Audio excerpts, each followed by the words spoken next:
Video davomida Ko'pchilik bu oddiy ziravor ortida katta shifobaxsh va kosmetik kuch yashiringanini bilmaydi.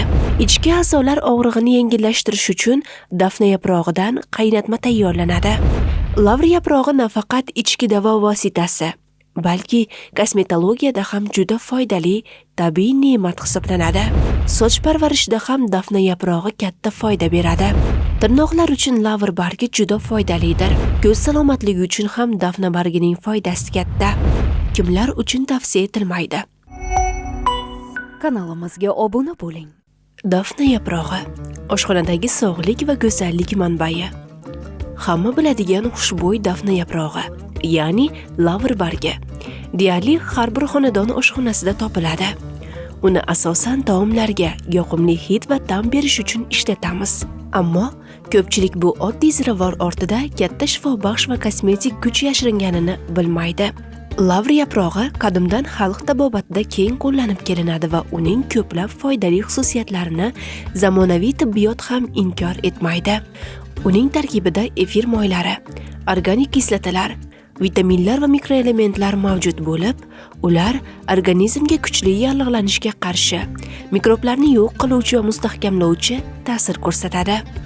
U immun tizimini kuchaytiradi, yaralarning tez bitishiga yordam beradi, hazm qilish faoliyatini yaxshilaydi, ishtahani ochadi va ichaklarda gaz to'planishini kamaytiradi. Shuningdek, bo'g'im va suyak kasalliklarida og'riqni yengillashtiradi. Surunkali kasalliklarda o't yo'llari faoliyati buzilishida foyda beradi. Qandli diabet kasalligida esa qondagi qand miqdorini kamaytirishga ko'maklashuvchi xususiyatga ega. Ichki a'zolar og'rig'ini yengillashtirish uchun dafna yaprog'idan qaynatma tayyorlanadi.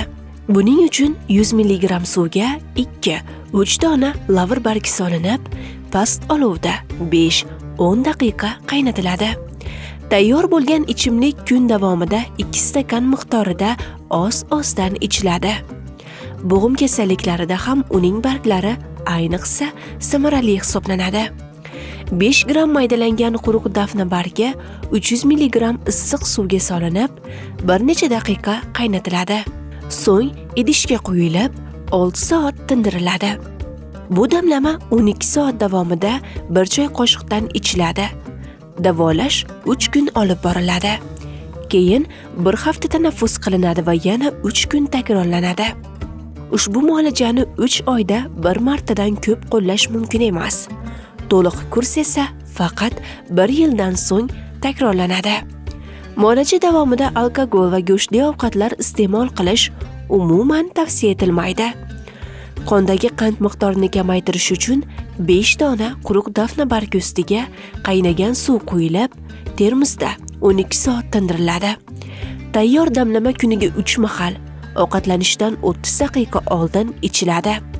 Davolash muddati 2-3 hafta davom etadi. Lavr yaprog'i nafaqat ichki davo vositasi, balki kosmetologiyada ham juda foydali tabiiy ne'mat hisoblanadi. Uning antiseptik va yallig'lanishga qarshi xususiyatlari teri va soch parvarishida keng qo'llaniladi. Dafna bargidan tayyorlangan qaynatmalar yuz terisini tozalaydi, husnbuzar va toshmalarni kamaytiradi, yog'li terida yog' ajralishini me'yorga keltiradi, poralarni toraytiradi va terining rangini tiniqlashtiradi. Muntazam qo'llanganda mayda ajinlar kamayib, terini tarang va yosh ko'rinishda saqlashga yordam beradi.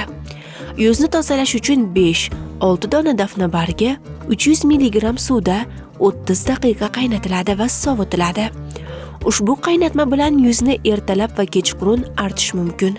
Shuningdek, uning bargidan tayyorlangan bug'li muolaja yuzdagi teshikchalarni ochib, terini chuqur tozalaydi. Biroq haftasiga bir martadan ortiq qo'llash tavsiya etilmaydi. Soch parvarishida ham dafna yaprog'i katta foyda beradi. U soch ildizlarini mustahkamlaydi, to'kilishini kamaytiradi, qichishishni yo'qotib, soch o'sishini rag'batlantiradi hamda ularga tabiiy yorqinlik baxsh etadi. Buning uchun 10 dona dafna bargi 1 litr suvda 10-15 daqiqa qaynatilib, soch yuvilgandan keyin oxirgi chay sifatida ishlatiladi. Yana bir muhim eslatma: kuchli biologik faol moddalarga ega bo'lgani sababli uni ehtiyotkorlik bilan qo'llash zarur. Muhim ma'lumotlardan biri: tirnoqlar uchun lavr bargi juda foydalidir. U tirnoqlarni mustahkamlaydi, sinuvchanligini kamaytiradi va ildizini oziqlantiradi. Shuningdek, ularda uchraydigan zamburug' va infeksiyalarga qarshi kurashishda yordam beradi hamda tirnoq atrofidagi terini sog'lom saqlaydi. Lavr bargi qaynatmasida tirnoqlarni 10-15 daqiqa davomida tutish ularni kuchli va sog'lom bo'lishiga yordam beradi. Ko'z salomatligi uchun ham dafna bargining foydasi katta. Uning tarkibidagi A vitamini va antioksidantlar ko'z charchog'ini kamaytiradi, ko'rish qobiliyatini yaxshilashga yordam beradi. Shuningdek, yallig'lanish hamda qizarishni kamaytiradi. Lavr bargi organizmni zararli moddalar va erkin radikallardan himoya qilib, bilvosita ko'z salomatligini qo'llab-quvvatlaydi. Uning bargidan tayyorlangan damlamani me'yorida ichish umumiy sog'liq bilan birga ko'z salomatligiga ham ijobiy ta'sir ko'rsatadi.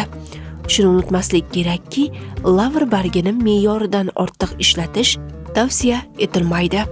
Homilador ayollar va surunkali kasalligi bor kishilar uni qo'llashdan oldin shifokor bilan maslahatlashishlari lozim. Kimlar uchun tavsiya etilmaydi? Homilador va emizikli ayollarga, me'da va 12 barmoqli ichak yarasi bilan og'riganlarga, ichki qon ketish xavfi mavjud bo'lgan bemorlarga, pankreatit va og'ir xoletsistitda, shuningdek, qabziyatga moyil insonlarga lavr bargli damlama tavsiya etilmaydi. Kosmetologik maqsadda qo'llashdan oldin allergik sinov o'tkazish lozim. Xulosa qilib aytganda, lavr bargi bu oddiy ziravor emas, balki to'g'ri va me'yorda qo'llanganda sog'liq va go'zallikni saqlashga xizmat qiluvchi tabiiy davo vositasidir. Uni ehtiyotkorlik bilan ishlatish orqali ko'plab kasalliklarning oldini olish va tabiiy go'zallikni asrash mumkin.